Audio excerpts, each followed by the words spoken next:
Well, well, well. Thursday night football.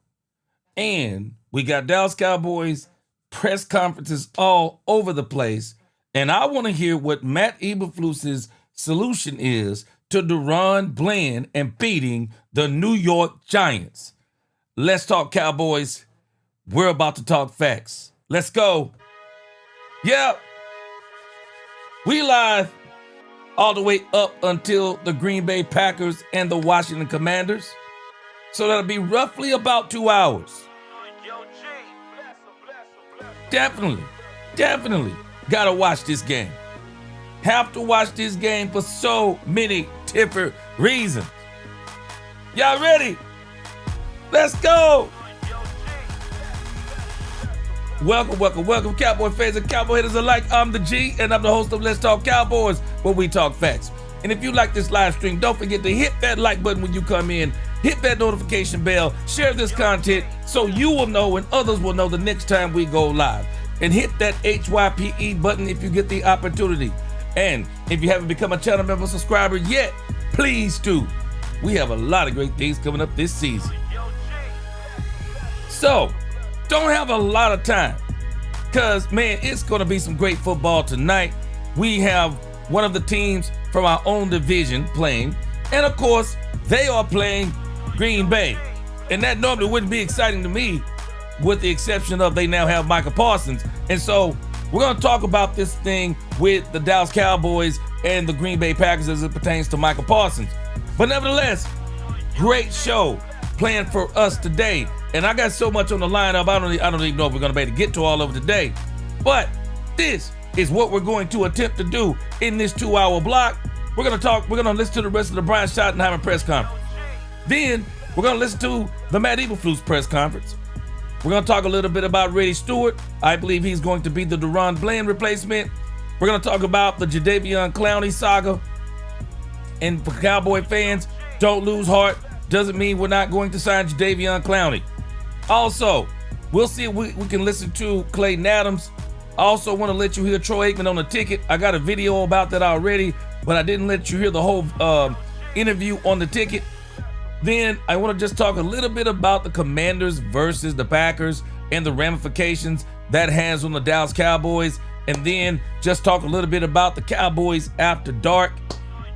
And so that's it. We're going to talk about Shotty Presser, Matt Eberflus, Reddy Stewart, Jadeveon Clowney, Clayton Adams, Aikman on the ticket, Commanders versus the Packers, boys, Cowboys after dark, and where I'm going with that. So that's going to be the show. Let's go.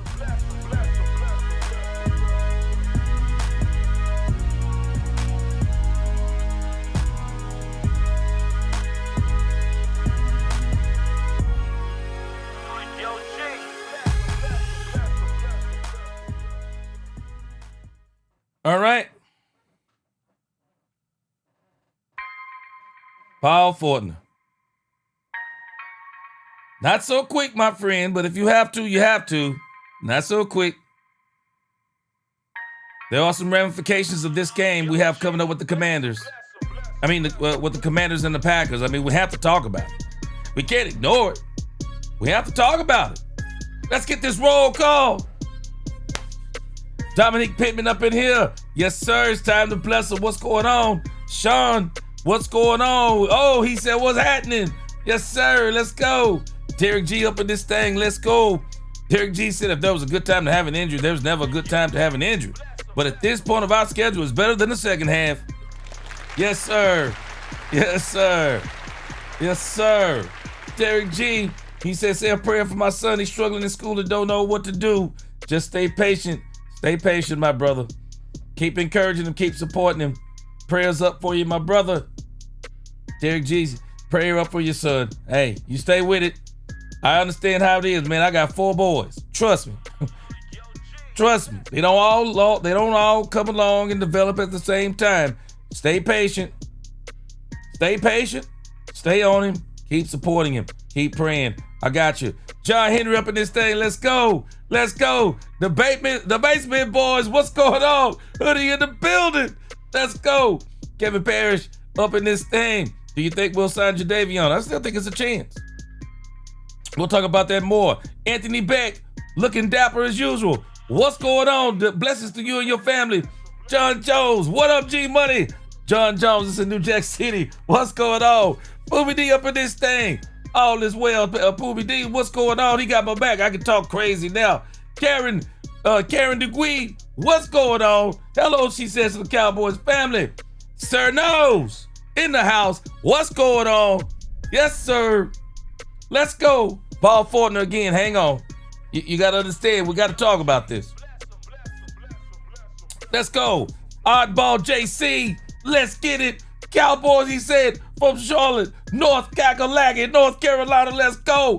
Ron Hanna up in this thing. He said, let's go. I hate to say this, but I want the Commanders to win. See, we're going to talk about that right there. We're going to talk about that right there because I'm wondering where everybody is on that. Jared Thomas up in this thing. This team's on a mission to prove that we are building a true contender around Dak Prescott in due time. I like where we're at, and we still have Dak. I love our team. Dak is looking incredible. Hey, Dot, what's going on? Council 69, what's going on? Hope all is well with you too. Pure Gaming up in here. Carl Alder, 72 Chevelle, what's going on with you, my friend? Recent Money up in here. Hallelujah. Salute.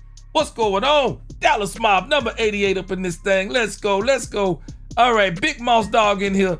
Sean Springer, what's going on? Prayers up for you too, Sean Springer. God bless you.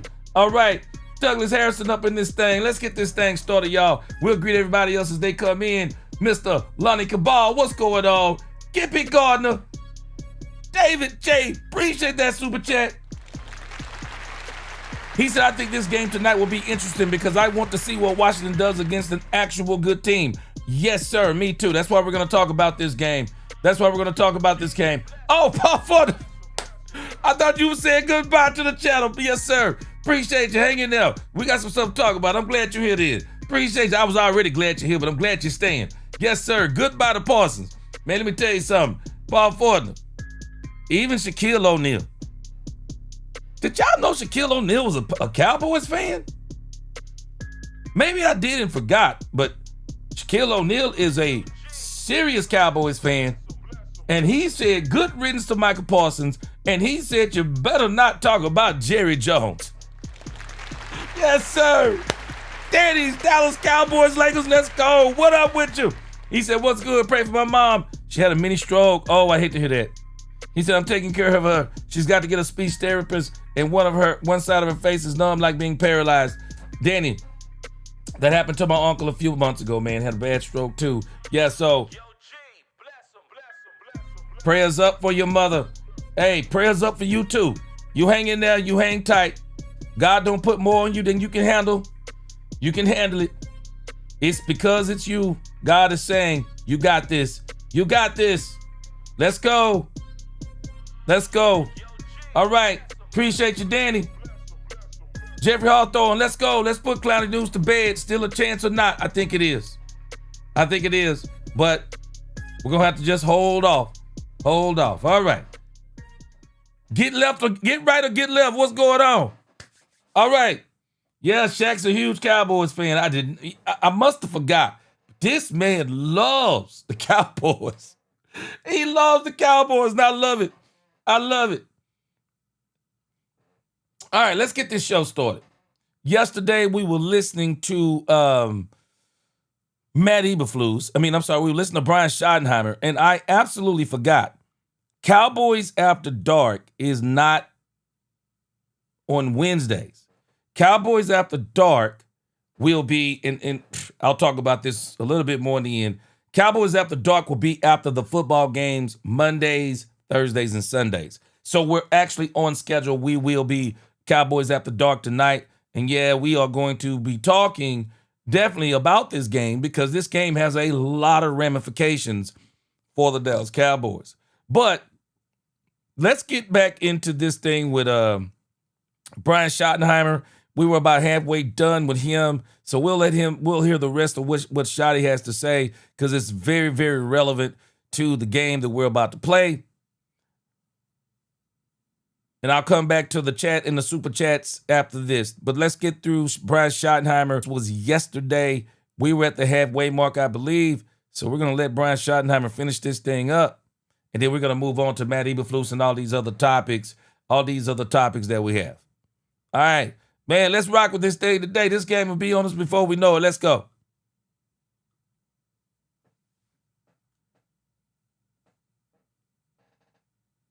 The biggest thing that you do is as you go through the week, I'll kind of make a little script. Just like, okay, just keep your eye on that one because I like that one. I like the way it looked, and I like the way it came from the meeting room and kind of the lab, if you will, to the practice field.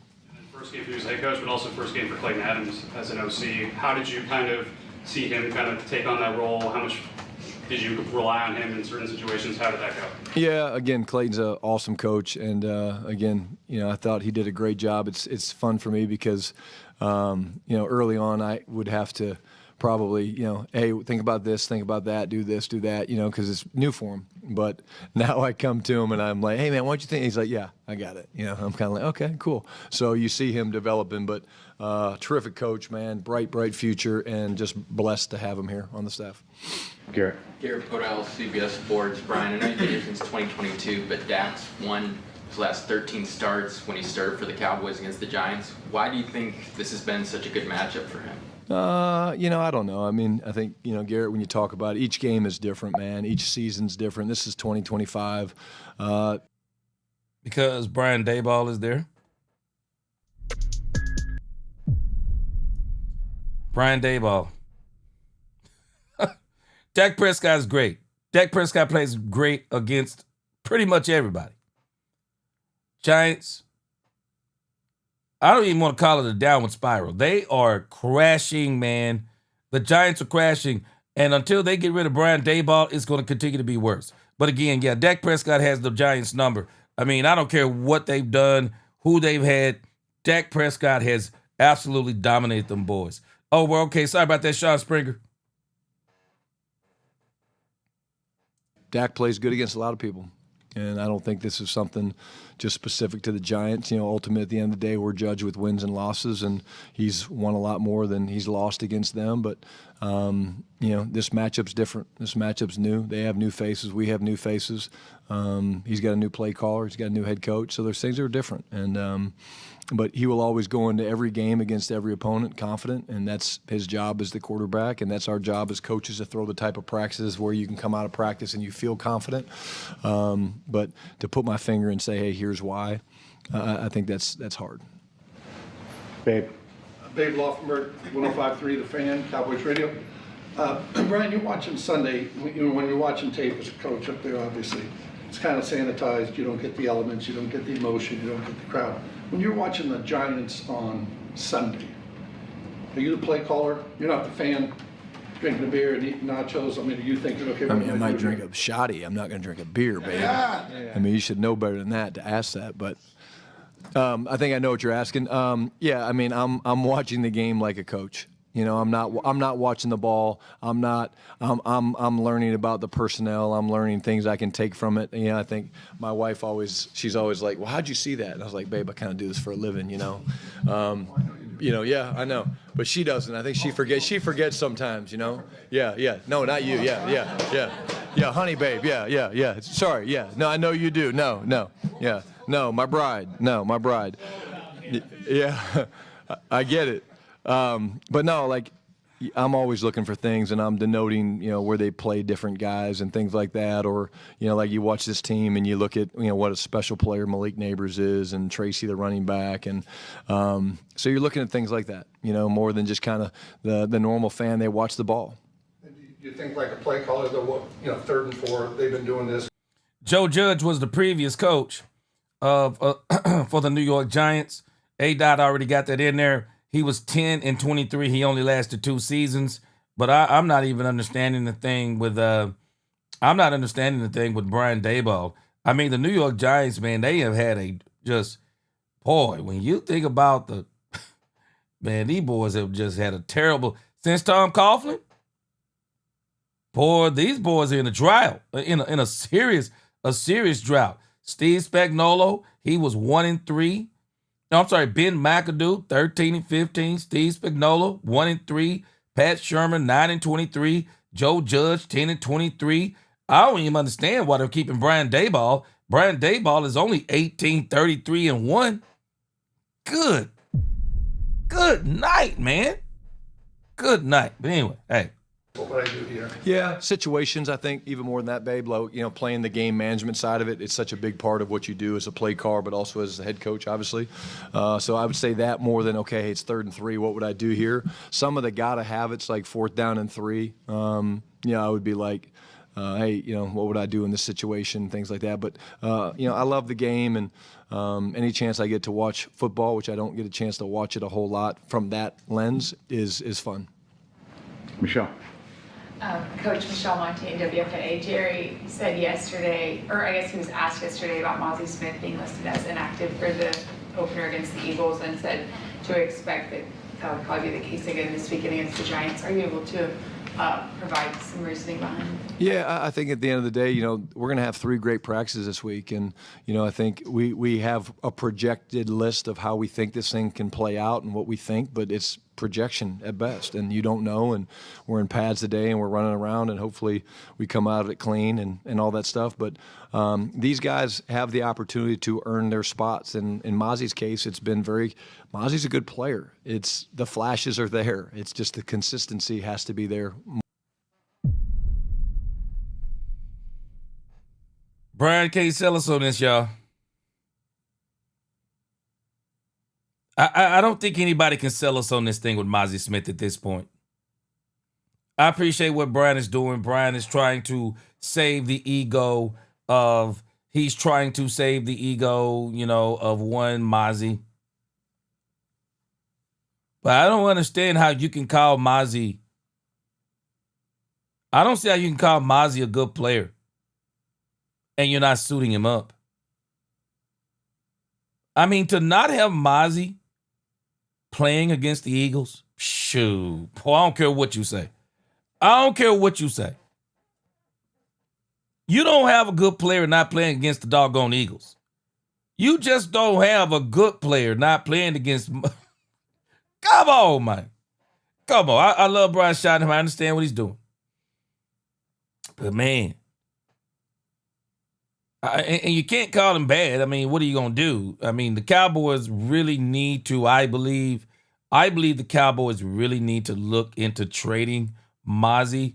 I just think maybe he needs a whole new surroundings. I just don't think, at this point, I think too much psychological damage has been done to Mazi for Mazi to even contribute to the Cowboys. Y'all tell me what you think.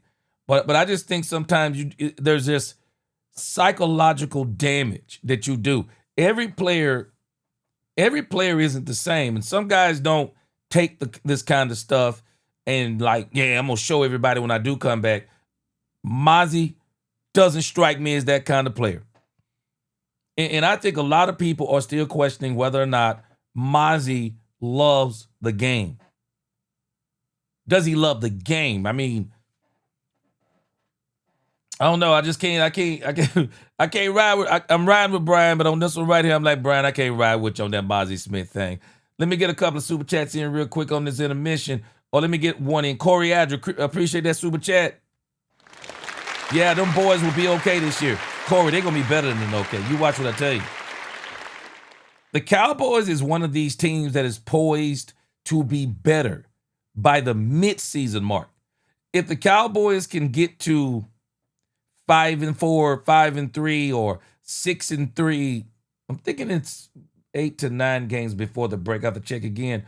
But if the Cowboys can get up until about Thanksgiving when we get Overshown back, and if we're somewhere in that 6-3, 5-3, or whatever we're going to be in there, as long as we have somewhere around 5 to 6 wins, the Cowboys, even though we're going to hit the meat of the schedule, we should also be better at that time also, Corey. So, hey, man, it is nothing. At least if you ask me, it is nothing but up.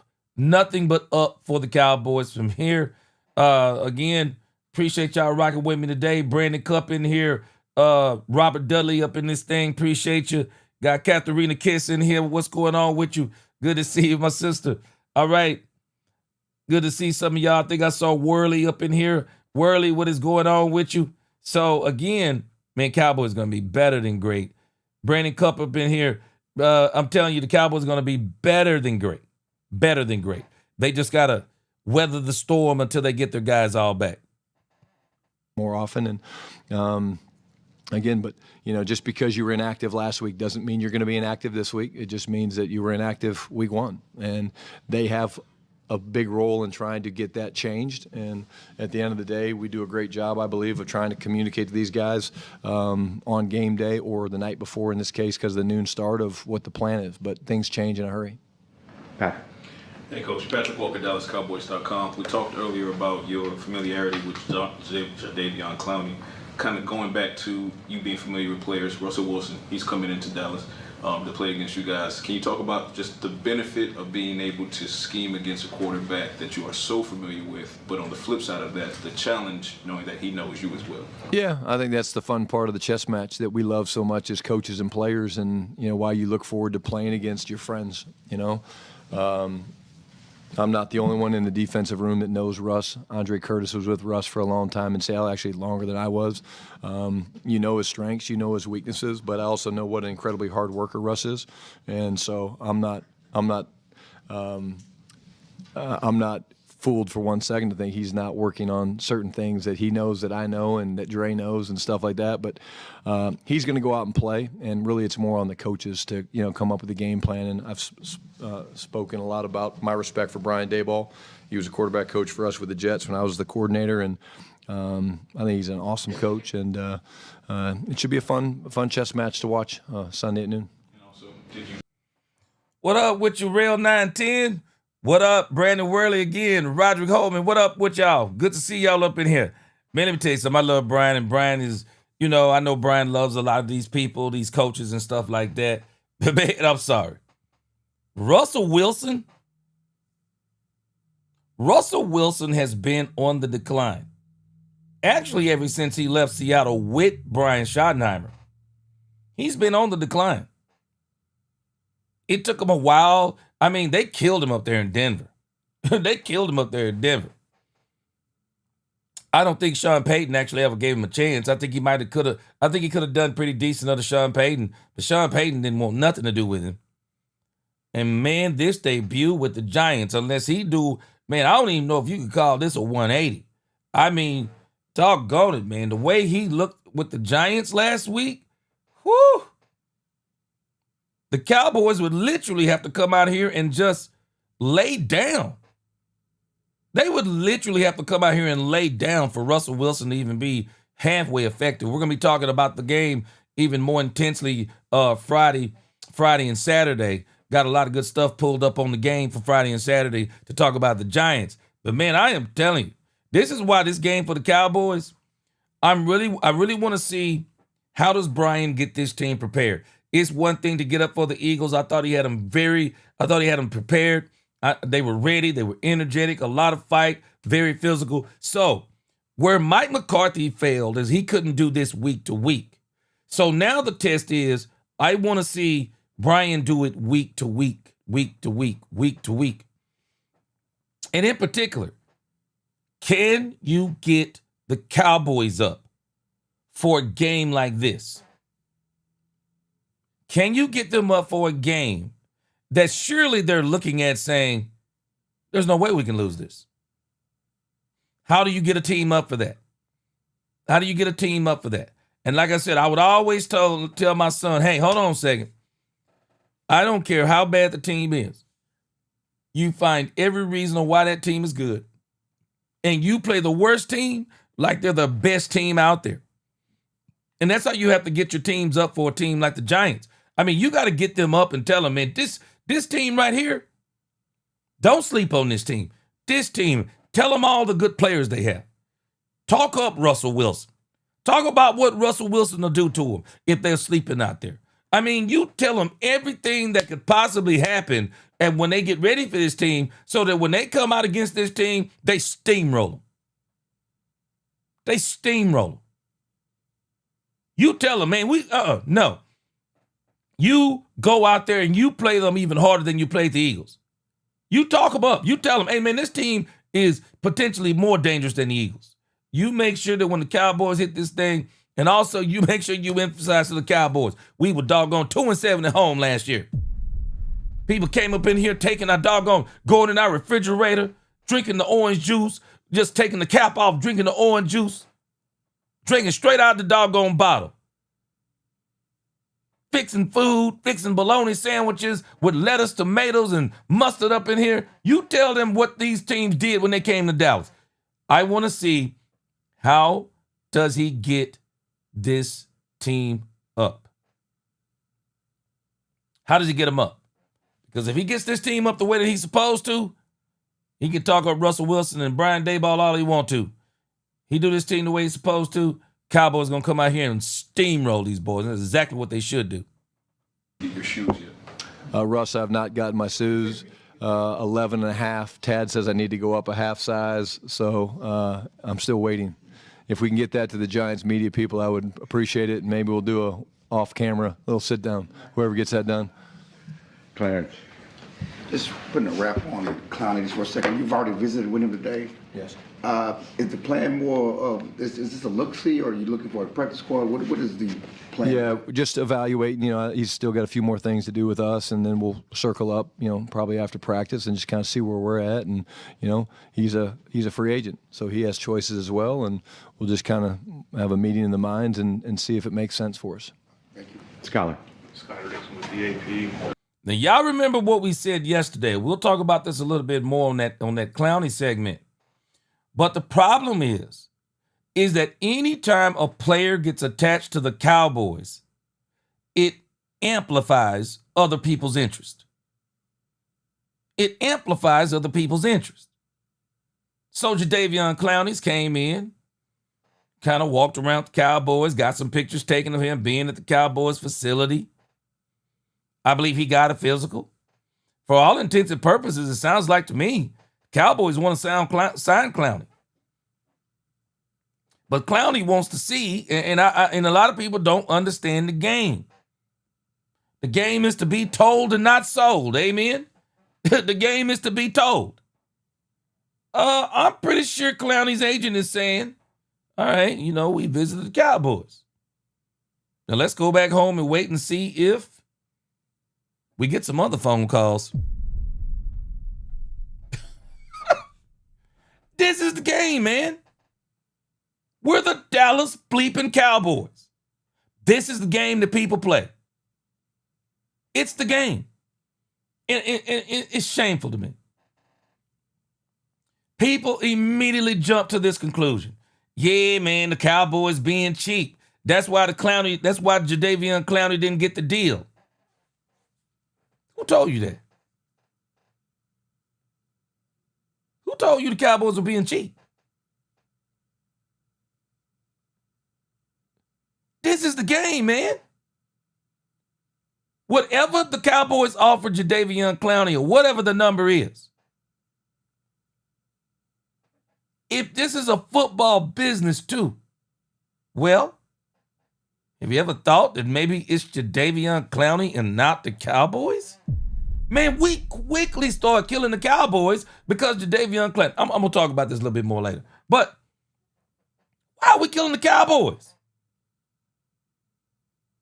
Jadeveon Clowney is the one who is saying he wants to wait and see.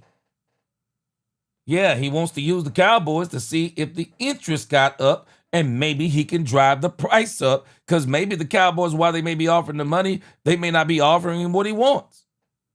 Or maybe they've offered him what he wants and he's saying, I wonder could I go above what I want now? We don't know yet. But let's not be so quick to kill the Cowboys because Jadeveon Clowney is not signed yet. I am not giving up on this. Mike Fisher is still reporting the Cowboys have interest in signing Jadeveon Clowney.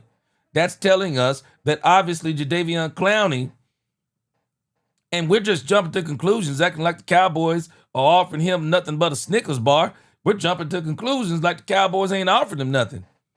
Well, maybe he wants to see what everyone else is offering. The fumble kind of overshadowed the penalty that George Pickens had. seemed to be some unnecessary contact in that play, which was one of the issues in Pittsburgh.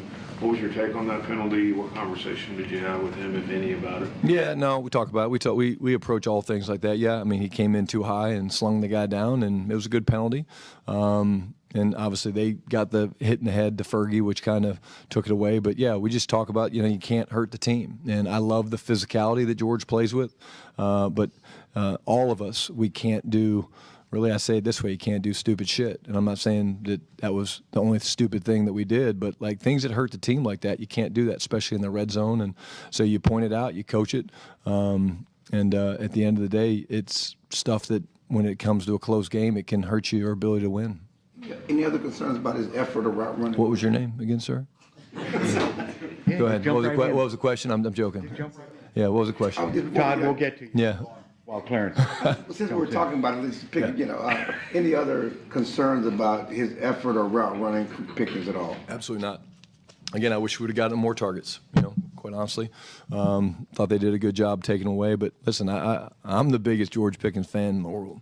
And as a teammate, the way he plays the game the way we want everyone to play. On the edge, but don't go over the edge. That one example was him probably. If you could tone that one down a little bit, or at least strike the guy lower, it doesn't get called. Todd? What a track. Now, again, I can appreciate Brian Schottenheimer on this. But I know Brian saw that tape. I understand what he's doing. Got to be kind of selective about how you approach certain players. You gotta know who you're talking about, who you're working with. You got to know all this stuff, blah, blah, blah. But, man, Brian, you can't watch that tape, Brian, and say you didn't have no problem with you didn't have no problem with the routes that George Pickens was running. Yeah, you had to have a few. You had to have. I'm not saying you have to be overly concerned, but I do say, and I'm pretty sure Brian did this, so I'm not knocking Brian. I understand. I'm glad that Brian is starting to do some of the stuff I talked about earlier. You don't have to give the press all the answers. But I'm sure Brian was concerned, and I'm sure he talked to George Pickens and all these wide receivers for some of the lackadaisical play of when they knew they were not going to be involved in the play. So I'm sure. Let's read a super chat real quick. Star Guardian X. Appreciate that super chat.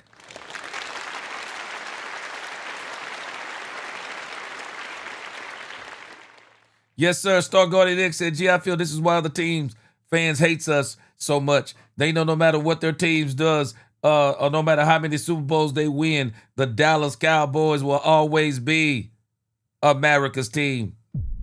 Yes, sir. And let me tell you something. I don't care what anyone tells you. Don't you dare let these people fool you talking about people don't want to play for the Cowboys. What?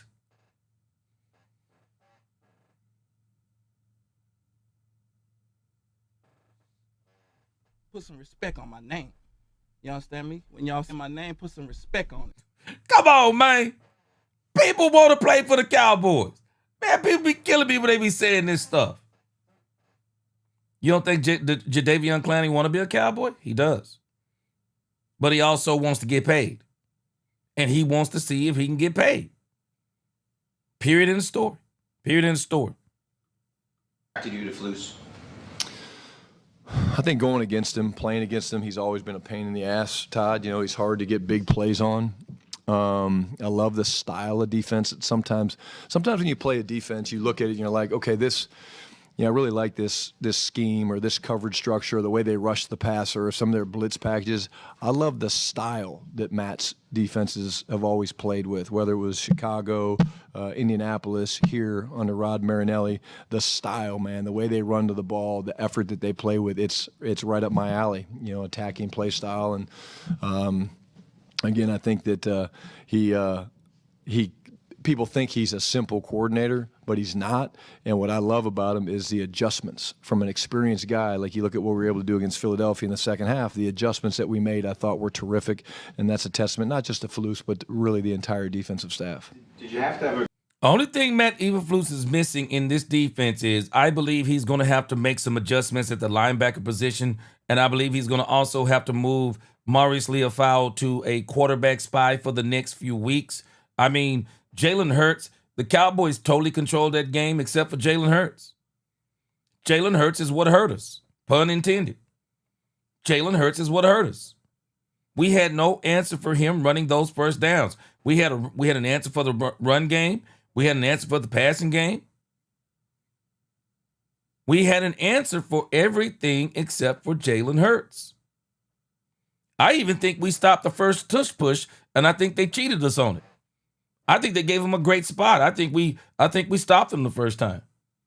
But he's going to have to get Maurice Leafau out there, and this will be the perfect game to get him out there. I think you need to get him out there now so he'll be ready for the Chicago Bears game, and he'll be ready for the Green Bay Packers game. He's going to have to be a part of spying the quarterback plus the run pursuit. I think once they kind of shore that up, I think Matt Eberflus' defense is going to look even better. Conversation with him, like, hey, what happened in Chicago? Like, when it ended? I mean, you obviously were let go in Seattle too, so you kind of maybe can commiserate a little bit. No, not really. I mean, of course we've sat around, having beers and stuff, traveling for some of the pro days and stuff. We've talked a little bit about that, but it's kind of the nature of our business. And hey, look, Matt Eberflus is a hell of a football coach. He'll be a head coach again in this league, in my opinion. Again, I'm so thankful to have him and really this entire staff. The entire staff's been great. When you were searching out an offensive coordinator, did you want to find one that had these specialty knacks in the run game, or did it just kind of fall that Clayton Adams was that guy and what he brought from Arizona? No, I mean, I wanted a guy that was elite with teaching. I wanted a guy that was an elite human being, so Clayton checks both those. But certainly I was looking for a guy with an offensive line background. I think that's an area that you can never have enough good offensive line coaches, and his ability to not just do the running game, but to, the protection piece. And he's just an elite coach. But more than that, he's an elite man. I know you guys haven't spent as much time with him as, say, I have, but he maybe is the funniest person I've truly ever been around. His humor and his wit is incredible. And I just think he's got extremely, extremely bright future, and I love to watch him grow. No. When you were talking to Flus, did you ever think, do you need a break from it? Because, he got let go. And then did you think take a year off, or when you had the discussion with him, you felt like he's ready to go? Yeah, when I talk to him, I mean, this is literally what happens. We're just creatures of habit, man. Like, if something doesn't go your way, whether it's me in Seattle, him in Chicago, whatever it is, man, like you think, maybe I'll take a little time. Now I will say he loves to play golf. But the minute I talked to him on the phone, the first 5 minutes, I was like, yeah, this dude's all in. And that's what you want. You want someone that's hungry, and no one is more motivated to continue to be an elite coach than Matt Eberflus, and I think he's going to do that for us in this defense moving forward. Real quick, on Diggs, is the plan still the same for him? Because he came in a lot on the nickel. I don't know if the goal is to eventually get him with the base defense. Yeah, again, we're still trying to work on those numbers. Again, we'll see how he does today, but we'll always continue to up it, whether it's a full game. We'll see how that plays out. But again, I thought he did a nice job in the game for us on Thursday night. Cool. Gotta go.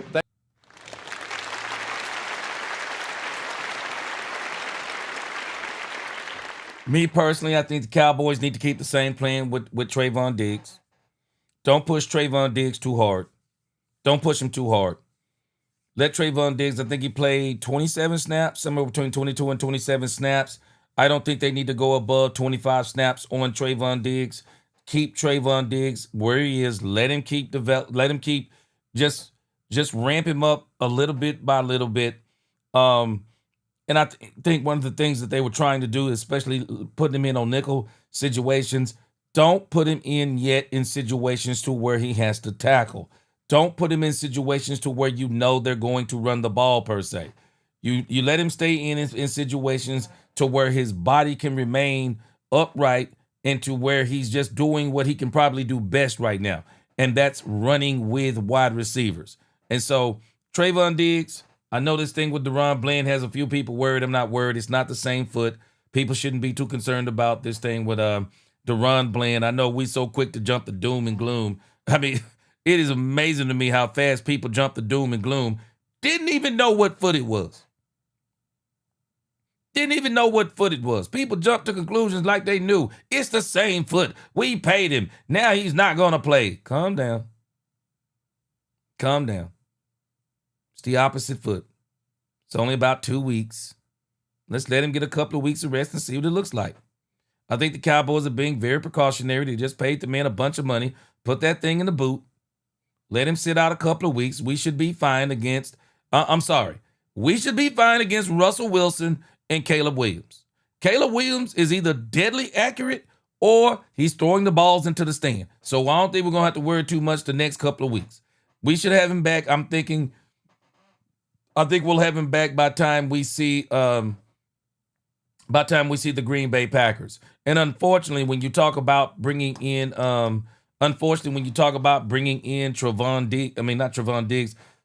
Gilmore, the only problem with bringing in Stephon Gilmore is that Stephon Gilmore doesn't really help you from an inside perspective, and that's really where the Cowboys need to run blend is on the inside.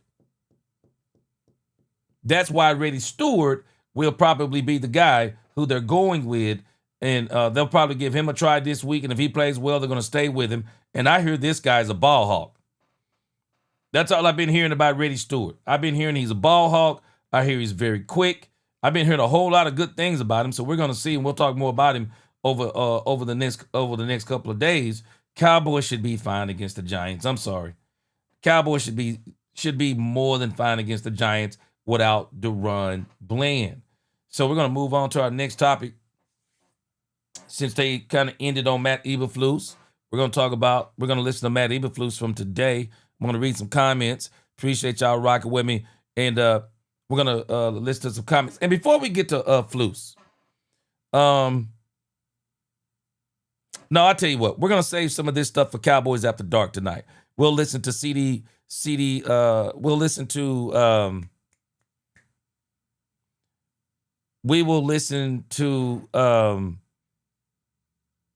we'll listen some more tonight about George Pickens. I'm sorry. We'll listen to some more tonight about George Pickens. Kind of, we talked about him in kind of where he had a few struggles and a few issues with trying. We'll talk about that tonight. But I want us to look at Matt Eberflus, and then we'll also look at we'll talk about Reddy Stewart. And Reddy Stewart also has an interview up on DallasCowboys.com. We're going to listen to that. And when we get to the Troy Aikman segment, if we have time, we're going to fit Dak Prescott into that time slot because Dak Prescott has an interview up on DallasCowboys.com. So got some good stuff releasing. And whatever we don't listen to today, we're going to come back post-game tonight, and we're going to talk about it on Cowboys After Dark as we kind of talk about that Commanders and Packers game. So let's listen to Matt Eberflus. And I'm going to tell you right now, I told y'all this last week. Matt Eberflus has to be the most boring interview as far as Cowboys coaches go because Matt Eberflus has a very good format, and I like the way he does it. Matt Eberflus kind of just gives the State of the Union address on players, injuries, different things. He basically answers questions before people get a chance.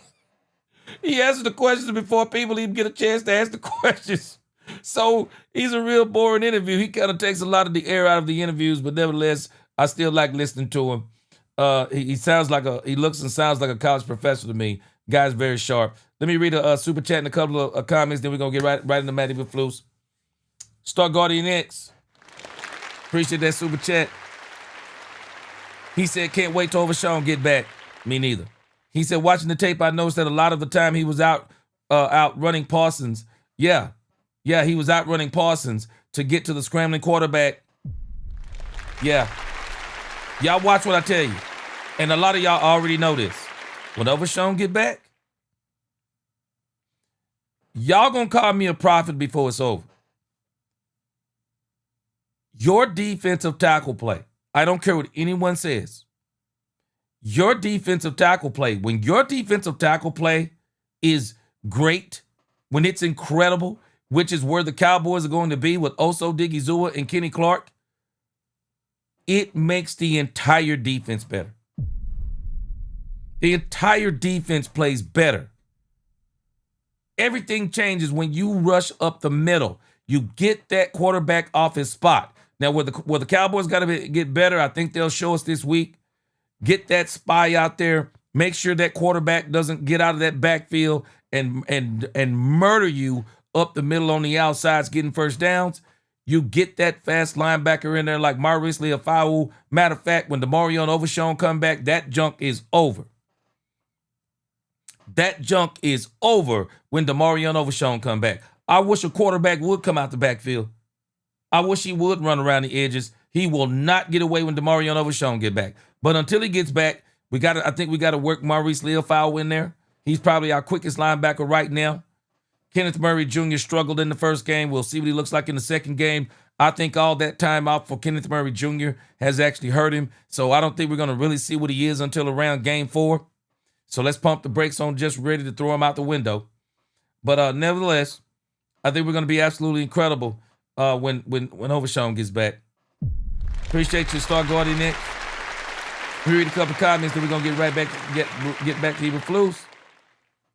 The big Rombowski. What's going on? He said the defense of Dayball. He said in defense of Dayball, or no defense, but in season Hard Knocks with the New York Giants showed it's a 50-50 blame between Dayball and the GM. Oh, I agree with you there.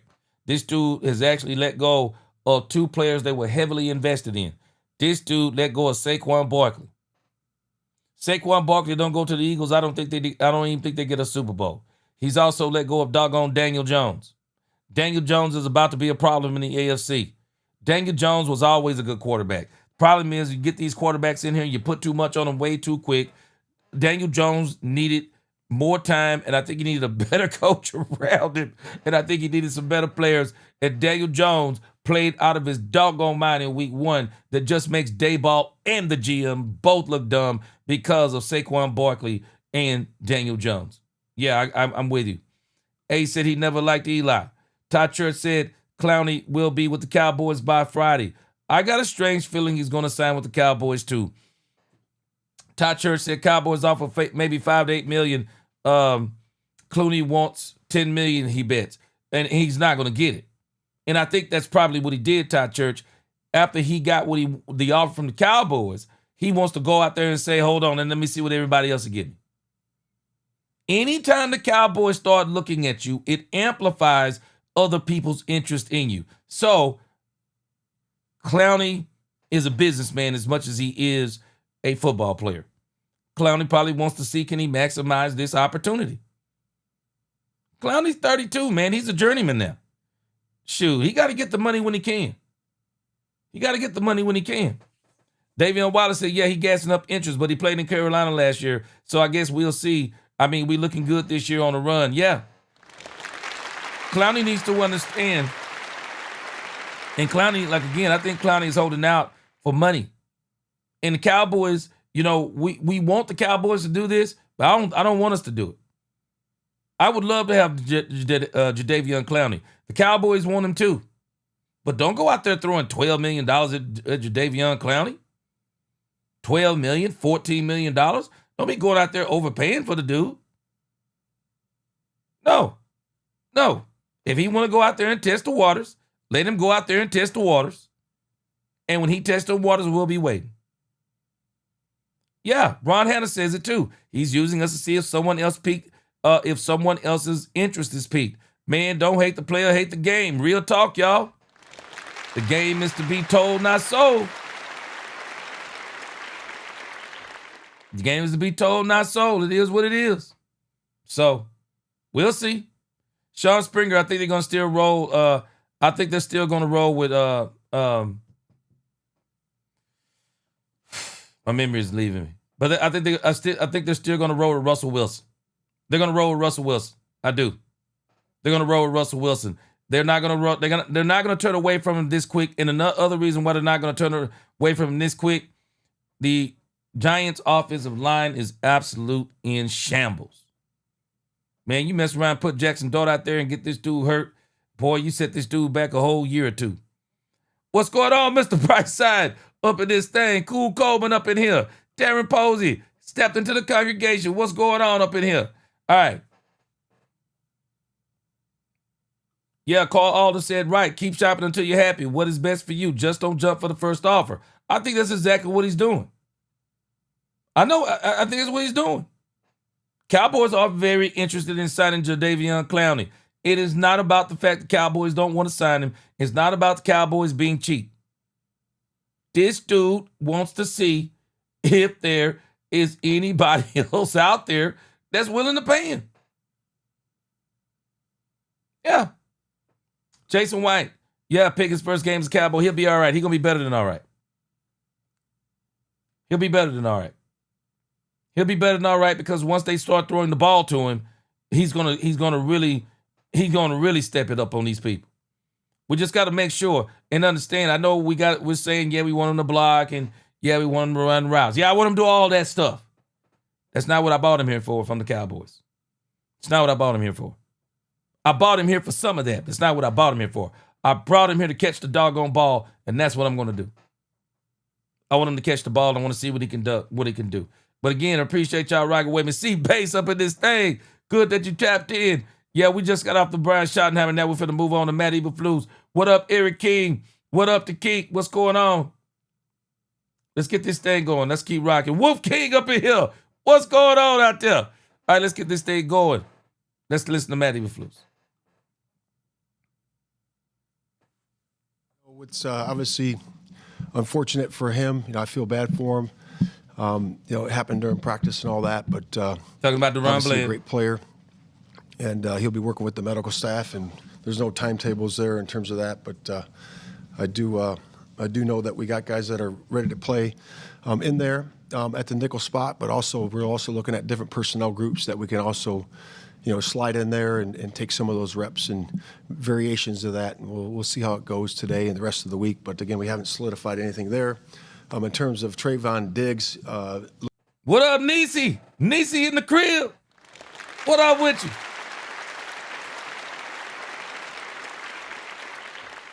Looking good. He's done a really good job progressing. Didn't really have him during training camp, but Matt Eberflus ain't gonna give you no chance to ask any good questions. He just gonna tell you everything. He gonna tell you everything you was gonna ask. He's been really dialed in here the last couple of weeks, and he's looking to get some more reps this week. But we'll see how it goes today and through the rest of the week as well. And then the Clowney visit. Anytime we can, look at players, but we do feel great about our defensive line depth. But pass rushers are at a hard to find, and we're always going to look at that. And again, I don't have any updates on where that is right now, but we'll probably have some updates here in the near future of if or when or not. So we'll see with that. With that, I'll open up to questions. Clowney is still a possibility. Calvin. I'm telling y'all, Jadeveon Clowney, this is why I'm not listening to people with the negativity. Jadeveon Clowney is still a possibility for the Cowboys. The Cowboys want to sign Jadeveon Clowney. Jadeveon Clowney wants to see what is going what is going on as far as, is there anyone else that may be interested that may either be able to get to what he wants, closer to what he wants, or maybe they're just willing to outbid the Cowboys. That's the deal. Watkins, Dallas Morning News. Obviously, without Bland, how are you going to manage Diggs, or if that's where you're headed, how are you trying to manage that other outside spot? Yeah, you really just got to, you got to look and see how guys practice. We got some guys in there that have experience in the scheme, not necessarily playing in the scheme, but so we'll just see where it goes this week. In the nickel, Reedy, Zion, Childress, how do you evaluate those two guys? We haven't seen much of them other than. Yeah, so we had Reddy Stewart. He was there with us in at the last stop, and then he ended up playing in a game or two for us. So he knows the position. Zion had a really good camp, for us, and we'll just keep evaluating as we go through the week. Matt Todd Archer, the ESPN. You mentioned that you like your D-line depth. What did you like about what they did against the Eagles? And you brought pressure, it seemed, or you did more in the second half, and then that came to bring some pressure. Was that because of what they weren't doing in the first half, or how do you? Yeah, in terms of improvement, obviously, 4=1 rushing, keeping the quarterback in there. Last week's quarterback was certainly a challenge for that. He's been a challenge for everybody. It's a challenge for everybody. We have the same challenge this week. We got a guy that's got great experience, very accurate thrower, can move in the pocket, can flush out, and make throws on the run and all those things. So it'll be a great challenge for us in light of what happened last week. So we're excited about the challenge. But to answer your second part of the question, anytime you can send pressure to fill lanes up, that's always a good thing. You minus one gap out of there. So anytime we can get a chance to do that, we will. And then you brought Diggs on a blitz. I think it's the first time he's ever blitzed in his career. What will be your coaching point when he's coming at the quarterback to make sure he gets him on the ground? Yeah, I mean, when you're dealing with strong quarterbacks in the pocket like that, it doesn't matter if you're a defensive lineman or a second-level player that's going to pressure. There's technique involved in it. And if you go in there and throw yourself at it, a lot of times you'll miss it. So you got to start to gather yourself. You got to do a great job of wrapping up through the waist, as you punch the football. And those guys just have that skill set to do it. We just got to improve the technique with the coaches.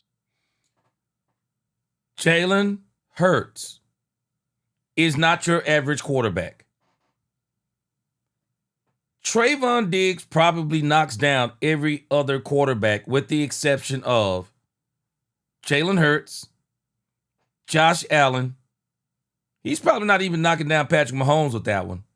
Lamar Jackson. He's not knocking down Dak Prescott. He's probably not knocking down Joe Burrow. But he probably gets quite a few other quarterbacks. But Jalen Hurts is built like, man, the dude is the dude is squatting 600 plus, man. You got to wrap that dude up. And it ain't even guaranteed to bring him down if you wrap him up. If you wrap up Jalen Hurts as a defensive back, the only thing you're doing is holding him until somebody else gets there. Shoot, man. I'll give Trayvon Diggs a benefit of the doubt a little bit on that one, man. That dude, Jalen Hurts is a different kind of tackle, man. That dude, Jalen Hurts, is a different type of tackle. Niecy just said, don't let Diggs come down to rush the passer again with his non-tackling. You know what?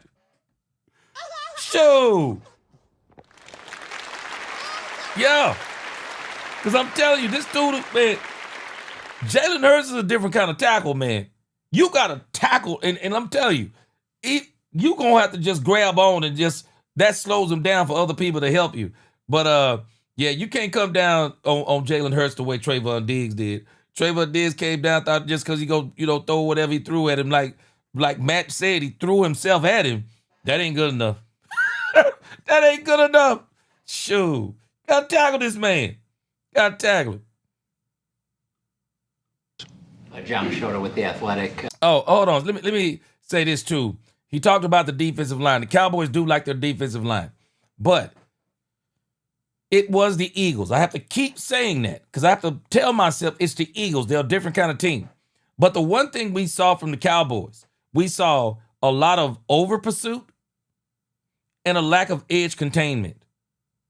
The one mistake they kept making was the Cowboys kept collapsing the pocket that Osa and Kenny are pushing that thing up the middle. And the Cowboys' edges, it's like they were pushing the edges also towards the middle. And this dude, Jalen Hurts, would just step outside of it and there's nothing there. Nothing but turf. You got to keep a spy on them the way they were playing that game. You got to play. You got to keep a spy on them. So I'm very interested to see. I think this next go round, I think that you're going to see Maurice Leofau with more snaps out there. And I think you're going to see that joker spying the quarterback. With the way you guys played in the second half, there's always this talk of, they made these halftime adjustments and things like that. Were there big halftime adjustments, or are those just part of adjustments you just make throughout the game?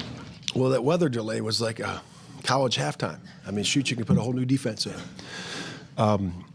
We had a chance to meet during halftime like we always do. That's typically pretty short, though. It's about 10 minutes, or so by the time you get in there. And then we had the extra time, in there with the weather delay. So kind of just circled the wagons and what was best for us and talked to the players about what was best going forward. And they knew exactly what we were going to call going into that last part. And they did a nice job of executing. And again, it wasn't anything revolutionary stuff. All the stuff we did in camp, all the stuff we've done all the way. So but the guys did a great job of executing there at the end. And then specifically with Kenny Clark working with Osa, what did you think of game one with them? Yeah, I said it last week and I'll say it again. It's a true pro. He's really helpful for the young guys, but working along with Osa, Solly had a good game and has had a good camp and a good week of practice, and he continues to impress. But having those three guys with experience in the middle there is pretty cool. It is. Big Brombowski. Man, let me tell you something. If this doggone Russell Wilson go 32 or 40, 380 yards with 4 TDs, shoot, boy, ain't no way. Ain't no way, Russell Wilson. Boy, but if he does, that'll be crazy. Because I tell you this, if he go for 32 for 40 for 380 yards, then Dak Prescott is obviously going to go for 40 for 48 for 450 yards and 5 TDs. Because I'm telling you this, it's going to be a showdown of the ages. Because they don't have nothing. I don't believe they have nothing on the back end that can stop the Cowboys. Everything with them is going to be up front. Joe White, Dallas Morning News. I know you ran a lot of zone last week, but Malik Neighbors is a guy they target often. Is that someone that maybe you would consider saying, hey, maybe we'll try to target, with your current corner situation, some traveling maybe, or keep some guys specifically on his side or anything like that? Yeah, I think that's always a good idea. If you can travel a guy, I think that's important, in certain spots. But I also believe that you got to be able to run your scheme, right? And you can run your scheme and tilt your scheme to players. And that's what we've done in the past, and I think that's important to do that. But there's a lot of good players over there. The slot receiver is a great player. Tight end is a big, wide catch radius, big player. So they have good skill, and it's going to be a challenge for us. Trayvon was talking about his ramp up and says, I want to get more plays, but I kind of want to take it slow. In terms of maybe now that there's an injury and seeing how many snaps he can actually go, is it one of those things we're going to see how the rest of the week goes and how he reacts, or do you want to see him get more snaps? No, I think he'll get more snaps. And then we just, how many that is, we'll see. That kind of goes back to the evaluation during the week here in the next couple of days. Please, Cowboys, do not take Trayvon Diggs beyond 25 snaps this week. Don't do it. Trayvon Diggs needs to do exactly what he's doing. 27 snaps, I think it was. Don't go above 27. Keep Trayvon Diggs at 25 snaps. We got a long season to go. Let's let Trayvon Diggs ramp up as maybe it's the Green Bay game that you finally say, okay, now it's Green Bay. Playoff atmosphere. Now it's time to turn him up. Maybe you turn him up to 30, 35 snaps. But the New York Giants game, I just don't see a need to even ramp him up. Don't even ramp him up like that. Keep him at around 25 snaps. Trayvon Diggs will be absolutely fine. Trayvon Diggs. Yeah, I love the way Trayvon Diggs. I love the way he's playing, with the exception of trying to sack Jalen Hurts, even though I give him a little bit of benefit of the doubt. It was his first cornerback blitz ever. Then he has to go up against Jalen Hurts. But nevertheless, I still say let's just keep him at about 25, Cowboys. I would actually say this may be a game that you can get some of these other guys some work. Get some of these other guys some work. Get them some work, man. Get them some work. Get them some work. Let them come in. Let them get some work. The Cowboys, if everything goes right, the Cowboys should be well up on, they should be well up on the Giants. So we shouldn't have no problems. So if I'm the Cowboys, don't rush this dude back. Don't rush him back. Don't rush him back. Yeah, don't rush him back. You just kind of keep him where you got him. Hold on a second. I'm trying to do double duty here. You kind of keep him where you got him. Cowboy haters herder. What's going on? Appreciate you, and you reaching out to me. I got you. Appreciate you. Y'all welcome Cowboys herder back into this thing. Appreciate you. All right, but again, man, we got to just, We just got to ramp this dude up slow. My man D-Block 80 up 88 in this thing. What's going on with you, my brother? Yes, sir. Just got to, don't rush him back. Don't rush him back. I think this is a very good day. A very good game to where you can work this dude in. All right, I'm going to come back to some more comments here in a moment. Let's listen to some more Eberflus. Nick Harris, 4-Star Telegram. What was it about Rennie Stewart coming out of Troy that you liked, and then in your 1 year with him last year in Chicago, what was enticing when he was on waivers that you wanted to go out and grab him? Yeah, he's got really good quickness, and his ball hawking ability. I really believe that he's did a great job in college taking the ball away, and he certainly has shown that through the time he's been with us. And so he's got tremendous ball skills. And then with Maris Leofow last week, 6 defensive snaps, and Schottenheimer had said he probably earned the right to get some more snaps. What was it about Maris Leofow maybe not getting as much in week 1, and what's kind of his outlook moving forward? Yeah, everything's a competition, and it's evaluated at every practice. And, Damone did a really good job in camp during that time, and so did Maris. Maris did a great job, too, and he's practiced his tail off the last week and this week, and he's earned the right for those reps. Now, y'all gonna have to forgive me, but this is where I'm still struggling. I'm struggling with some of this. I'm all for the competition talk. Did Damone Clark outplay Maurice Leofow? Did he outplay him in training camp? Did Damone Clark actually outplay Maurice Leofow? I'm struggling with this. I think this is a matter of we drafted Damone Clark before we drafted Maurice. The Cowboys want to see what Damone Clark is. I think it's okay to say that sometimes. I think they want to see what he is. But Damone Clark, we got to say it for what it is.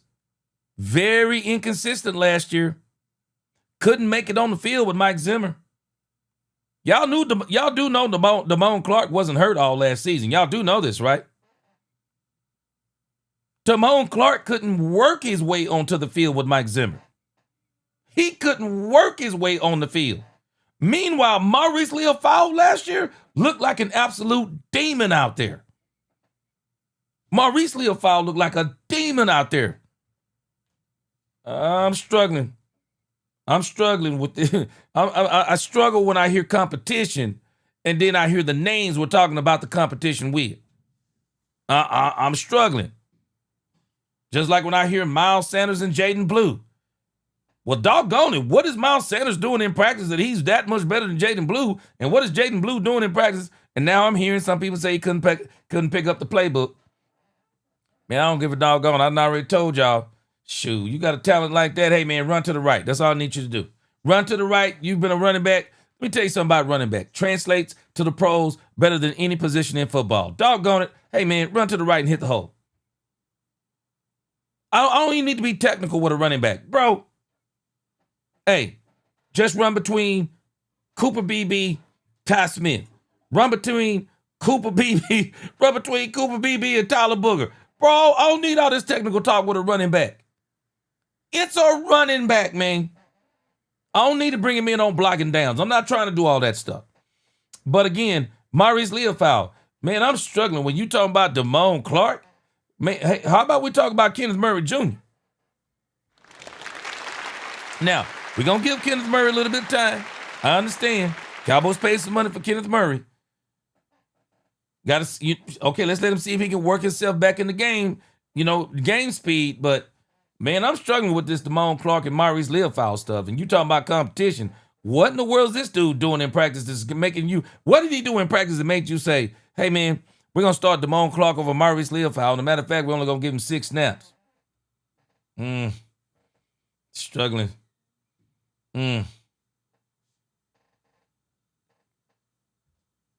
I'm struggling. Yeah, Ron Hanna said, what's more alarming about the game, G? But you seen that from your couch. But we were watching, but what was the in-game adjustments? Yeah. like I said, oof, boy, I'm struggling. Carlito, I'm with you. I hate game plan questions too, because what do you expect them to do? What do you expect them to do, Carlito? Tell you. What do you expect them to do? Tell you the game plan? I'm with you on that. Babe Loffenberg, 105.3 The Fan, Cowboys Radio. Babe, how you doing? I'm doing great. All right. So the game ends, we look at the stat sheet, team gained 130 yards and average 4.3 carry or whatever. When you go back in, do you categorize, we all talk about stopping the run. There's the handoff to the running back. There's quarterback designed runs now, obviously more prevalent, and scrambles. So, like Russell was the leading rusher for the Giants last week, obviously Hurts for Philly. So when you look at rush defense, do you compartmentalize those? I think you have to. I really do, because it's really evaluating different aspects of the defense, right? So, quarterback runs, design runs, and runs are all part of the running game to me, right? Mm-hmm. And then It is obviously now. QB scrambles are the pocket. Guys at the second level being able to help with that in terms of spy or shark, whatever you want to call those things. So they are two different categories. Last week, against the opponent we played against the design runs, we were 2.89, in the rushes. So you guys felt that we were hammering the run game when on the design runs, and we didn't do a very good job keeping them in the pocket. And that's where we got all those extra yards, and that's why the rush yards look that way. But we got to do a great job of doing both, because those are still first downs, and we got to get them off the field. Got to improve on third down. We weren't very good at that until the second half, so we got to start faster. Yeah. Improve and make sure, be careful with the bend, don't break defense. I've told y'all about the bend, don't break defense. Man, you got to be careful with that thing. Because sometimes on those bend, don't break defenses, teams just drive down the field on you. We saw that in the first half. He stopped it in the second half. He made an adjustment. Now, my spidey senses got tweaked a little bit because he said it was after the weather delay. Because they did score 3 points on us before, I think, the weather delay, wasn't it? So, or maybe it was after. But nevertheless, I'm still listening to the delay. So I would like to see this week. Well, I don't think we're going to be able to see it this week, because the Cowboys should actually come out and just beat the brakes off the Giants. But don't take them for granted. But we'll see in another game, maybe against the Chicago Bears, what does his in-game adjustments look like. Lisa Worley up in here. Lisa Worley, I see you up in here. I see your avatar. Lisa Worley, is that number one Jalen Tolbert? I see you, Lisa Worley. Good to see you. Yo, I see you. So that's where we need to be. Tom. Tommy Arsh, DallasCowboys.com. Russell Wilson's kind of known for his moon ball, where he throws it 100 feet in the air and just kind of drops it in. How do you defend against that, and how do you coach your corners to be disciplined and not, draw pass interference penalties if maybe they're expecting the ball to come down a little bit sooner? Yeah, I mean, one of the best deep ball throwers in recent time. I mean, he can really throw the deep ball. Quinn Scott, what what up? up? Position. Yeah, we're going to cut out just before the poise, game. At the catch point on those deep passes, because they are taking a while, so you don't get your fouls. And then at the catch point, you got to do a great job, as a DB. And we work on that all the time. Overstreet does a great job with that. DT does a great job with that, and so does Curtis. So we're going to continue to work on it all week. We know the balls are coming there in the deep part of the field, and we got to do a great job of having poise and being really good at the catch point. If I'm the Cowboys defense, there's two things I'm telling them to do. Number one, with Russell Wilson, play the ball. Russell Wilson is in this point of his career. Russell Wilson will get you on pass interference. He'll get you on pass interference because those passes are going to be short. I'm telling you, Russell ain't what he used to be. And Russell know he's not what he's used to be. That joker, you better play the ball. The moment you see that wide receiver's eyes get a little bit big, play the ball. He'll float him up there. He'll throw him short. There are going to be opportunities for the Cowboys to get interceptions in this game. There will be opportunities to get interceptions in this game for the Cowboys. Russ is going to give them all kinds of opportunities. I'll be shocked if the Cowboys don't get 2 interceptions. At least 2. I'll be shocked. I will be absolutely shocked. I can tell you right now, Russ is going to go to Neighbors, even if he's not open. He's going to him, even if he's not open. Who's ever covering him, play the ball. If you play the ball, you're gonna get a turnover. I'm telling you, I will not be shocked in this game if the Cowboys come out and play their game. The Cowboys should come out of this game with probably 2 to 3 turnovers. Second thing I would do if I'm the Cowboys. Let me put this thought on you guys' mind. I just wonder in what Matt Eberflus is talking about, because what the Cowboys didn't do is that they didn't contain the edges. And I just wonder, with the absence of Michael Parsons, were the Cowboys' edge rushers, were they pressing to try to prove that they're either the Michael Parsons replacement or that they could get sacks like Michael Parsons? I'm telling you, sometimes you don't understand. We have to understand the psyche of players sometimes. They're trying to prove. Players sometimes are trying to prove that they're this, that, and the other. They're better than this, or, this is my opportunity. And sometimes you got to really calm them down and say, hey, this ain't that. Play your game. Gap integrity. Edge containment. Really stay focused on the game and not on what you want to do, but stay focused on what we want to do. Stay focused on what we need to do in the game. And if you go back and look at those plays on Jalen Hurts, just pure edge, a pure loss of edge containment. Edge rushers are pushing the offensive tackles. They're pushing them into the backfield, but they're losing containment in the process. With Jalen Hurts, you have to be careful. When you start pushing a player, you don't want to push him so far inside that you leave the outside open. And Russ, Russ isn't nowhere near what he used to be, but even Russ may be able to scoot out a little bit on you too. So the Cowboys are going to have to be very, very disciplined.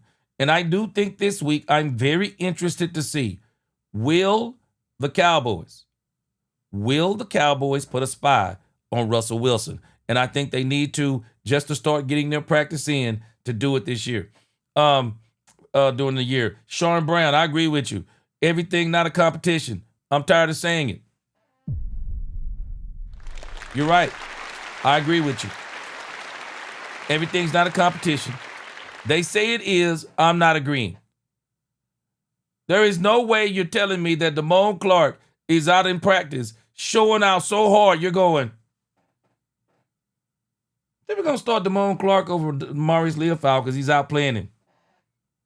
In what universe? In what universe are you saying that? You're not saying that. Ed Warder, WFAA. You're talking a lot about these dynamic running quarterbacks, or quarterbacks who can escape the pocket.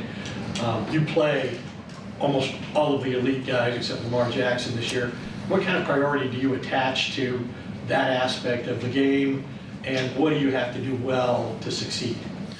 Yeah, there's a lot of aspects of it. Obviously limiting the explosive pass, would be number one. And then, in situational football, you're going to have to challenge. If you're going to move your defense around, albeit personnel or scheme, you're going to have to do some of that. And so it's a challenge. It's a challenge, especially when you have two guys. If you have two players that you really are worried about and concerned about, that's definitely makes it more challenging on defense. But that's week to week, and like you said, in our division, it's going to be every week that we play those guys. And, yeah. But it's always a challenge. Garrett Podell, CBS Sports. Matt, you played the lowest amount of man coverage in week 1 of any team in the NFL. So with the heavy zone, what all goes into disguising, even though most teams understand you guys are going to play zone? And how do you feel like a defense in Dallas that's played a lot of man in the last few years has adjusted to that? Yeah, I would say that, there's different types of zone.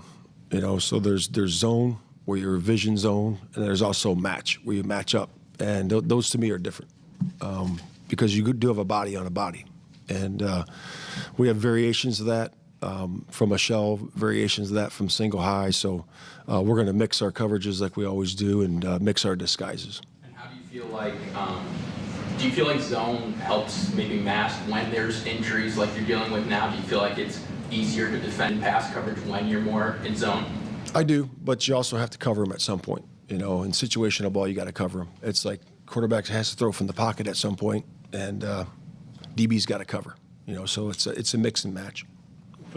Now let me dive a little bit into this thing of why did the Cowboys play Jalen Hurts almost exclusively? And I think they played 100% zone, if I'm not mistaken. Why did the Cowboys play Jalen Hurts in particular? Why did they play him zone? That was an analytical call. That was analytics. The analytics tells them that Jalen Hurts is terrible against the zone because of the precision passing it requires in the zone. Jalen Hurts doesn't fare too well. But the problem with this zone coverage on Jalen Hurts, it's also predicated upon you better have somebody back there that can contain the edges, have gap discipline, because if not, this dude is coming out of the backfield and he's going to be a part of the running game. That's the danger of Jalen Hurts. And so the Cowboys played the analytics with Jalen Hurts, and it worked for the most part. It worked for the most part. We saw what was it, 152 yards of passing. A.J. Brown wasn't even open the whole night. I mean, the Cowboys really put the kibosh on them from the passing game, and they achieved what they wanted to achieve.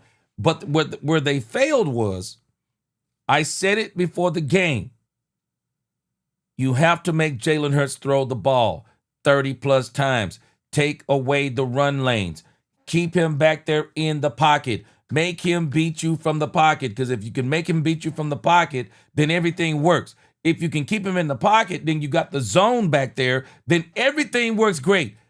You're going to beat Jalen Hurts. I promise you, you're going to beat him 100% of the time. If you keep him in the pocket, you play zone in your defensive backfield, you play zone defense on him, you're going to beat the Eagles. But if you don't contain him, he's going to hit you for 2 touchdowns. He's going to hit you 7 for 62. He's going to get those 3rd and shorts, 3rd and 1s, hit you with the tush push, 3rd and 2, hit you with the tush push twice, 3rd and 1, 3rd and 2, hit you with the tush push, 4th and 1, hit you with the tush push. He gets you on those things. You have to keep him playing. You have to keep him in the pocket. Jalen Hurts is the type of quarterback. It is actually more advantageous to you that if you don't sack him, but rather keep him in the pocket, rather than chasing him and him squirting out of the pocket, and then you're in trouble because if you don't have a spy there, he's going to get you for the 8, 9, 10, 20. And if you're somewhere near the red zone, he's going into the end zone on you. Let me show you. See, this was an analytical move. Jalen Hurts has had an inconsistent relationship with zone defenses, with recent analysis showing a drop in the efficiency against them compared to man coverage. Yeah, this was an analytical move. They used the analytics. The problem is, though, you have to keep him in the pocket, because if you let him get out of the pocket, it's over. General tendencies. Hurts holds on to the ball against zone coverage, waiting for receivers to get open. That's why you want to keep him in the pocket. Turnover averse. This tendency is to wait for plays to develop, is a deliberate strategy. Turnover adverse mindset. Inconsistent efficiency. All of this stuff that you see. But the problem is, this is all predicated upon, well, you better have somebody you better keep containment on him. Because once you let him out of the backfield, he's a running back. Finish with Calvin and Patrick. You won't have to worry about that as much with Russell Wilson. He's nowhere near as fast, nowhere near as strong, and nowhere near as big as Jalen Hurts. We've had a lot of discussion about Mazi Smith in this space. What does he have to do to probably get on the field a little bit more? Just consistency. You know, he's done it. just at a more consistent level. And that's really it. And that's been our message to him throughout the building. And he's improving on that for sure. Man, let me tell you something. Man, these Cowboys, man, there's just Mozzie Smith. They are Jaden Blue and Mozzie Smith. They're pulling no punches on these two players. They are pulling no punches. What is this consistency they're talking about with this dude? Man, I'm very concerned about Mozzie. I'm very concerned about Mozzie's mental state because a lot of people have already been saying this dude doesn't have the heart to play the game. Let me tell you something about this game. You got to have a different type of mindset. Dustin Roberts, what up with you? Newhouse fam regulate up in this thing. Let me tell you something. You got to have a different mindset to be able to play this game that the Cowboys are playing with Mozzie. This is mental warfare they're playing with him. They're telling the world he's inconsistent. Everybody. They're telling everybody he's inconsistent. Some guys don't come back from this. I'm just telling us. Everybody don't come back from this, man. Jaden Blue, I'm not worried about. I'm not worried about Jaden Blue. I believe Jaden Blue has a huge chip on his shoulder. And I believe Jaden Blue in game going to be stupid good. I believe Jaden Blue in game is going to be stupid good. He's immature. He's young. We have to keep this stuff in mind. He's young. He's immature. He wasn't a 4-year starter in college. All of these different things. All of these different things. But when you start talking about Mozzie, a guy who people have been questioning, does he really want to play the game? I'm worried about Mozzie. I am. I'm worried about Mozzie. I'm just hoping he can come back from this. I'm hoping he can come back because everybody can't come back from this stuff. Everybody not built like this. I'm telling you. I've seen it. I've seen some of the most talented players. They don't have the mental capacity to deal with being beat down. Sometimes coaches use these kinds of tactics. Not everybody can do it. I'm just telling you. I'm worried about Mozzie. And if Mozzie don't play this week, do we lose him? I'm talking about, do we lose him mentally? Does he totally check out of this thing if the Cowboys don't get him involved? I'm worried about Mozzie. It's Patrick Walker, DallasCowboys.com. Patrick, how are you? I'm doing well. How are you? In the second half against Philadelphia, your defense did a much better job when Jalen Hurts broke contain. You forced him sideways instead of letting him get vertical. Yes, sir. What, from your purview, led to that improvement over the first half, and how can you carry that in against another mobile quarterback in Russ? Yeah, I mean, there's a few things there. We a scheme adjustment was there. We just got to do a better job early. That's it.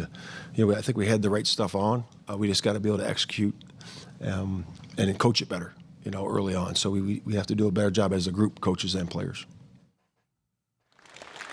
Now, the issue is here, and this is the part,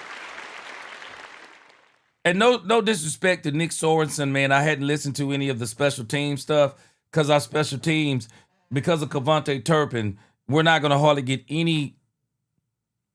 We're not going to get any punts.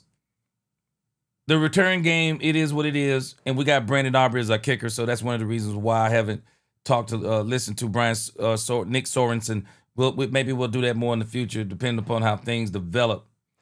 But again, when you're talking about this defense and I think Matt Eberflus needs to make the adjustments quicker this time. Don't wait till halftime. And I will say, I do agree with also what Dees is saying here. You got to keep Saquon Barkley contained as well. See, this is why the Philadelphia Eagles are so dangerous. It's hard to contain both him and Saquon Barkley. Man, that's a tall glass. I'm just telling you, man, that's a tall glass. It's like having two running backs back there. It's a tall glass to fill, man. But they're one of those teams, the way they're built, I think the Cowboys have learned from this one, man. You got to keep a spy on this dude. But also, too, let's keep this in our minds, too. This won't be a problem with Demarion Overshown. This is a problem because we don't have Demarion Overshown.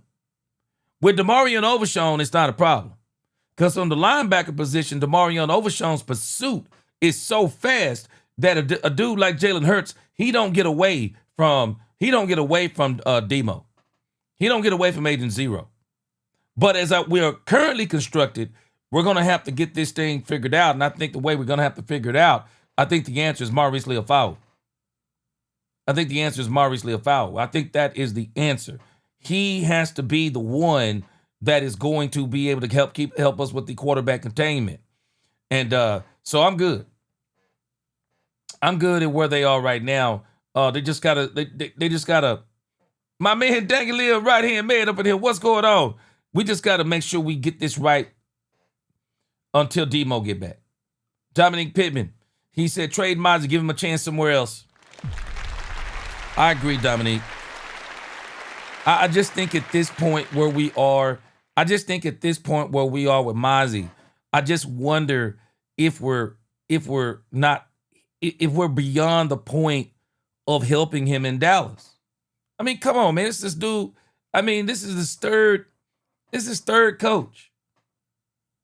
And I'm not saying the other players haven't went through that too, but the other players aren't going through it the way Mozzie is going through it. Mozzie is going through it from a perspective of the coaches don't really think, they don't really think that he can. I mean, they've shown a lot of doubt in him. See, Jaden Blue, y'all understand. Jaden Blue, let me tell you something. You can't teach speed. Cowboys can tell me anything they want to. They're eventually going to get that dude on the field. And Jaden Blue, I think he has a chip on the shoulder to where I believe Jaden Blue got a chip on his shoulder to where he knows he can do it. Jaden Blue, I think, believes, man, I'm better. I just think I'm better than everybody. I think I'm the best running back up in this thing. I don't think Mozzie nowhere near thinks that. Mozzie's got, man, this is a very fragile issue. Very sensitive issue we have going on with Mozzie. I just don't know how much they can help him. And with the stuff they're doing, I've seen it over and over and over. Players don't survive. Players, and I don't know, I'm just telling you what I've heard about Mozzie. I've even heard Voch Lombardi question, does he want to play football? When you get a player like Mozzie, I don't know if these tactics help Mozzie as much as these tactics help Jaden Blue. Jaden Blue is not worried. Mozzie is beyond worried. He has to be beyond worried now. He has to be questioning so many things about himself. And so, man, the Cowboys, this is a very, very touchy issue when it comes to him. All right, let's listen to one more segment, and then we're going to get to Monday Night Football. I want to let you guys go watch Monday Night Football. Appreciate y'all rocking with me. This is going to pretty much be our format going forward, but we'll start earlier going forward on Thursdays. Thursdays we'll be starting at 4:30. We'll do a kind of not a Thursday night pregame, but we'll do our Cowboys stuff on Thursday, and then we're going to have Cowboys After Dark immediately after the game. So it'll be kind of a post-game show. Whenever it's an NFC East team especially, it'll be somewhat of a post-game show because we want to see how that game maybe affects us. And then, again, we'll go from there. But Reddy Stewart. Let's talk about Reddy Stewart. There is a lot of talk about Reddy Stewart. A lot of people have been saying this dude, Reddy Stewart, is pretty doggone good. I want to see it. Let me read some more of your comments about Mozzie Smith. I appreciate y'all rocking with me. Carlito says Mozzie Smith saying he doesn't like football in 2023 was a red flag. Yes, sir. Brandon Cup said Mozzie don't have that killer heart in my honest opinion. He said, I wish he worked out, but it's a bust. Live and learn. All you can do, be better. Yeah. I just think he may be better somewhere else. Better off somewhere else. Katharina Kiss said Mozzie needs to go. Daniel Lim said, gee, we found out why the Cowboys haven't signed Clowney yet. Yeah, we talked about it earlier. Yeah, we're going to talk about it some more tonight on Cowboys After Dark. We'll probably start we're going to start our broadcast off tonight talking about what we saw in the Commanders and the Green Bay game. And I'm going to make sure as we, 6:51, we'll go to about 7:05. So let me get some more comments in. So matter of fact, we're going to pick up on Reddy Stewart tonight. So y'all get ready. Cowboys After Dark. Boy, y'all better get your coffee ready. Cowboys After Dark tonight. Y'all get your coffee ready. We're gonna be late tonight, y'all. We're going to be late tonight. My wife off tomorrow, too, so we're going to be late tonight. All right, let me read some more comments real quick. Yeah, Daniel Lamb, we talked about it. Yeah, he need time to think about it, all right. He's trying to see who else going to try to give him that bag. Robert Dudley said, Mozzie for a bag of Doritos. Man, I'm telling you. I'm just telling you the team I think they need to talk to. I think the team they need to talk to is the Chargers. Ron Hanna, don't you worry. We get us another Super Bowl before me and you check out Lord willing. They need to talk to the Chargers, who I think they need to talk to. Boy, y'all stop it. Carlito said traded for a $10 Amazon gift card. Man, Cowboys going to try to get something for him. You might even see him in this game. But I think Kenny Clark definitely, and the way Solomon Thomas played, he definitely made it to where Mozzie, it even made it even harder on Mozzie, man. Made it. Brandon Cup said he might get you a case of ankle tape. Boy, y'all brutal. Boy, y'all brutal, boy. Y'all brutal. I'm just saying, man, Mozzie ain't ready. Mozzie may need a change of scenery. Mozzie needs a change of scenery, I believe. Yeah. But again, man, Jadeveon Clowney, I'm just telling you, I'm telling you what it is on Jadeveon Clowney. This dude wants to see if there's someone else interested. He wants to see, he's trying to maximize his money. Man, Jadeveon Clowney, it really calls to the question, we'll talk about this more tonight. It really needs to be questioned whether or not Jadeveon Clowney was a bust. You don't typically see players, #1 overall defensive lineman like him, the way he came out of college. I mean, you're expecting some kind of success. He hasn't quite had that. I mean, he's had some success, but man, not the kind you would expect. Not the kind you would expect. All right, so let me skip down. We got about 7 minutes. I'm gonna let you guys get out of here at 7 o'clock. But I want to come to this right here, and we'll actually talk about this more tonight when we open. Let's talk about this real quick. This Commanders Green Bay Packers game has me all in my feelings. This has me all in my feelings. You want the Washington Commanders to lose. You absolutely want them to lose. Because you know the Cowboys will probably, with the points we probably will put up, I think we put up more than 21 points. The Commanders put up 21 points against the Giants. I believe we put up more than 21 points. We come out of this game, we beat the Giants on Sunday at noon. We come out of this game, we're at the #2 spot in the NFC East. But where I'm conflicted is that every time Michael Parsons gets a sack, for every time he gets a tackle, for every time the Green Bay Packers win, they're going to always flip this story back on the Cowboys. And it's always going to be why the Cowboys made a mistake and why the Cowboys ain't this and the Cowboys ain't that. We're going to continue to get this kind of stuff. And it's not that you don't want Michael Parsons to be successful, but you just don't want to keep hearing about his success. We don't have to keep hearing. You just think about, we don't have to keep hearing about Myles Garrett's success. I mean, we watch the highlights and Myles Garrett does what he does and we're like, okay, cool. We go on about our business. Nobody's saying anything in relation to the Cowboys. But whenever we watch the Green Bay Packers, I guarantee you the announcers tonight, they'll be talking about at every opportunity, Cowboys made a mistake, Cowboys made a mistake, Cowboys made a mistake, Cowboys should have done this. At every turn, we're going to get that. And so it's like it's not that you don't want Michael Parsons to be successful. It's just that you don't want to hear about the success of Michael Parsons because then it keeps getting attached to the Cowboys. And that's why you're conflicted. It's almost like, hey, man, if the Commanders beat them, you wouldn't be mad about it. That's one side of you. But in my right mind, the Washington Redskins have to lose. The Washington Commanders, they have to lose tonight.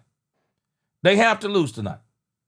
They absolutely have to lose tonight because we're playing for the number 1 seed.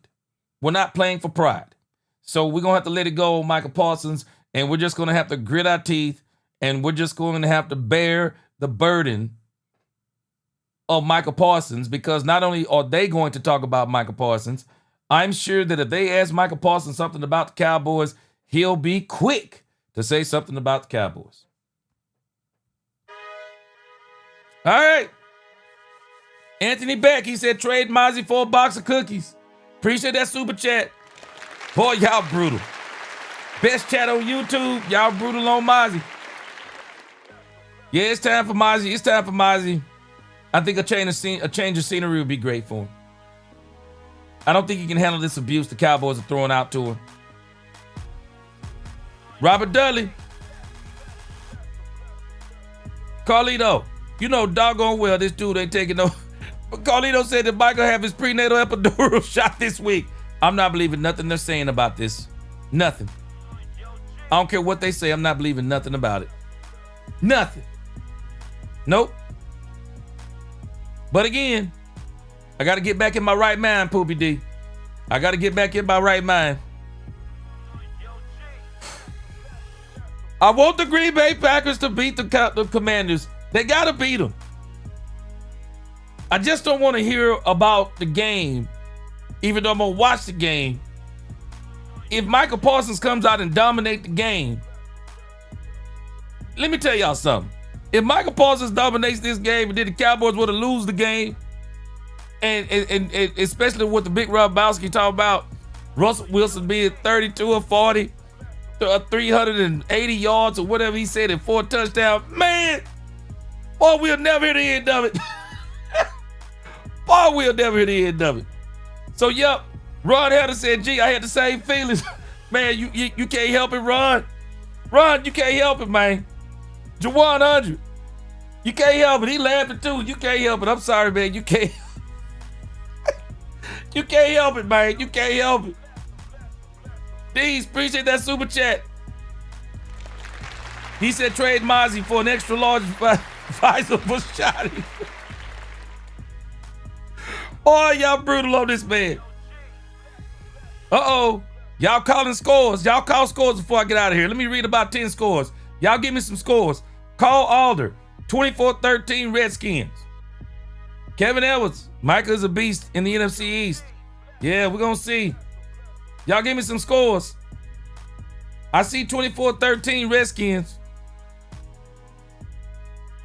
Brandon said he said Michael got pregnant hanging with Diggs. Boy, y'all killing me, boy. Brutal. Y'all give me a couple more scores before I get out of here. 7 o'clock. I'm going to let y'all see some of the pregame. Give me a couple of more scores than we got. All I see is Alder with 24-13.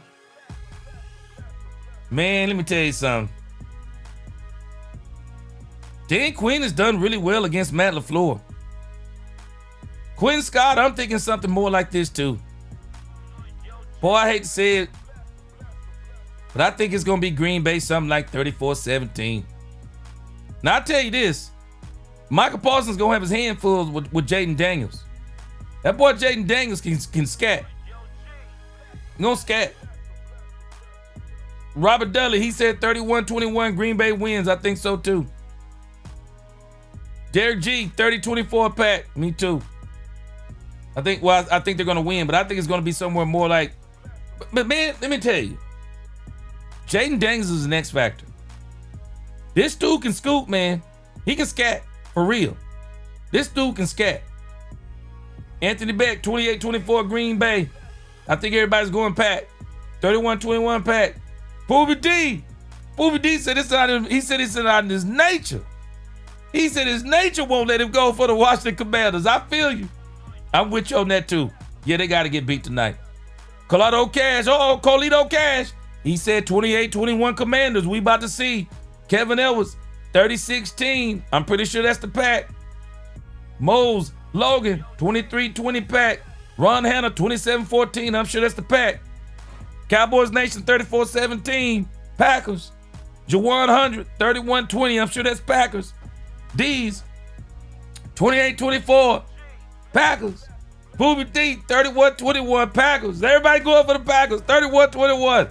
Cheese has 27-14. I'm telling y'all. I'm telling you. Yes, sir, Robert Dudley. That boy Debo got down last week. Debo got down and Jaden Daniels can scoop. I do think it's going to be the Packers. We'll be back to talk about it tonight on Let's Talk Cowboys. Y'all tune in. We're going to hit this thing probably around 11 o'clock. Appreciate y'all rocking with me.